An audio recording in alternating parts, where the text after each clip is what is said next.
Ayan guys, sa Lexus ES250. So, palit ng electric water pump to guys. Tingnan natin yung ginagawa nila. Ayan guys, ito yung electric water pump yan. So, ito yung ating mga tropa. Ayan yung mga expert na Lexus. Takin nyo na sa loob nito. Electronic na yung papagalaw sa ating water pump. Pag kahit naputulan ka na ng belt, hindi mag-overheat yung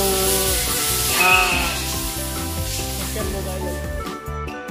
So ayan nga guys, nakita nyo na yung bagong modelo ngayon ng Lexus 250. So ayan, dyan siya nakakabit at dyan yung kanyang water pump kinakabit sa same position pa rin, pero hindi na siya naka-tie up sa belt niya, kaya wala nang problema kahit magtulan ka ng belt.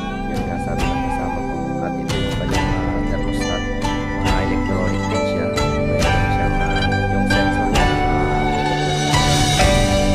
so ayan, fully electronic talaga yung mga bago ngayon. Pakita ko lang sa inyo kung anong klase yung mga bagong technology ng Lexus ngayon. So bale first time ko lang kasi maka-encounter ng mga ganitong sistema.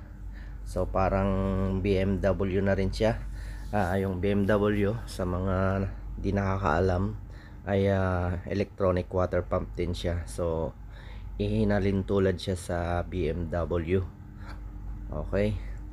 So ayan guys, papalitan na natin to, at pagkatapos titingnan ulit natin kung okay na yung kanyang temperature. Thank you.